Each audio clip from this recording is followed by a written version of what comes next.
Hi, my name is Darren from HJ Tax, and we're the team that seeks to demystify that sometimes confusing world of international tax. And today we want to approach it a bit differently. Rather than just get into a really deep technical discussion about some tax topics, I want to recognize that the tax tail doesn't necessarily wag the dog. And we have the honor and the privilege of having a conversation with David. And David has a lot of expertise with working with business owners who are doing things internationally.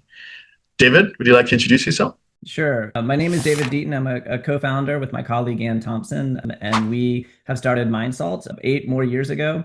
Over the last 30 years, I've been working with organizations on the research and decision making and strategy within a variety of different contexts and sizes. So both internationally, for which I have some experience in, but then also in just a variety of sizes of organizations as well. $3 billion revenue organizations down to our local businesses, for which we have a lot of passion and heart for.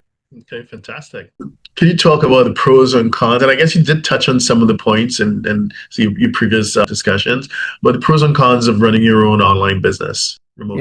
It's funny that you mentioned it as an online business. It makes me think of like an internet retailer, but we definitely subscribe to a distributed workforce, and I think that from our clients to just other executives of even larger organizations that we see, there's very much a change afoot in how organizations are situated in proximity to each other, their employees to each other, for sure.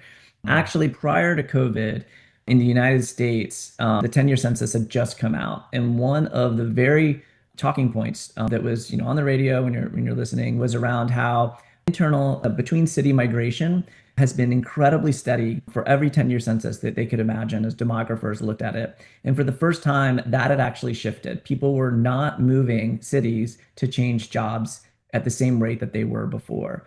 And that was pre-COVID. COVID, I think, just accelerated this trend.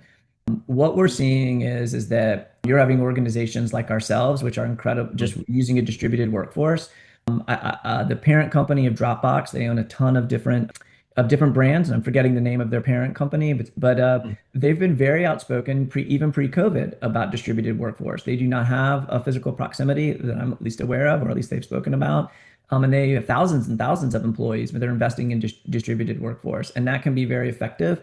What people are doing then, there's a couple of different flavors that I want to mention around this, but what people are doing in a distributed workforce is they're doing gatherings, and those gatherings are incredibly important connection points, but they're also ways in which it's that sort of bring people together, not just from a culture building perspective, but also from a sort of getting business done perspective, and so much intention around those meetups. And the parent company for Dropbox does a great job of that. And in our own way, we do similar things as well. So we're seeing a lot more organizations actually coming to us and saying we're getting our people together. They're not together very often, like less than once a year. We want to make sure that time is done right. And how do we do that? The dread of meetings is going away because we're not doing that anymore. What we are doing is probably spending our time being productive and then getting together in very productive ways.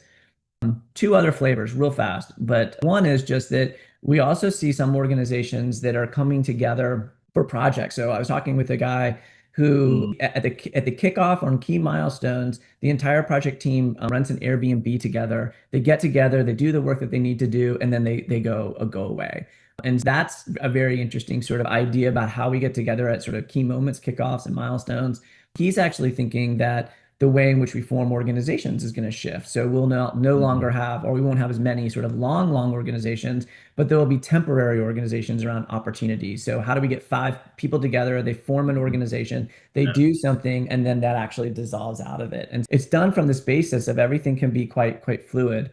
We're also seeing organizations that they do value having a physical premise, but they recognize that everybody wants something different from their physical premise. And so they're creating a small town office, they're creating a New York office, they're creating a mid-city office. And so they tell somebody, hey, you can be within striking distance or work in any of these, but you kind of have to pick one. Some people want an urban life, some people want to be in a small town, some people want to be in a mid-sized city or whatever it is. So they've kind of given people these like 3 to 5 flavors. And they have sort of various hubs, and they say, look, you can pick, but we value people coming in or working together or having an office and so forth. And we wouldn't say that it has to be in this place, but it does need to be in one of the places that we have. Okay, fantastic. Thank you. So, David, if someone wanted to reach out to you and to find out more about you and your team and perhaps engage your services, what's the best way to do that? How can they best find you? Yeah, wonderful. Both through our website and LinkedIn. So the website would be themindsalt.com. I'm happy to reach out. You can actually set up a meeting straight from the website as well. Or LinkedIn, just find my name, David Deaton, with the organization, The Mind Salt. We have a company page, I have my personal page, and respond to messages and really look forward to people making that connection and reaching out. Fantastic. Thank you.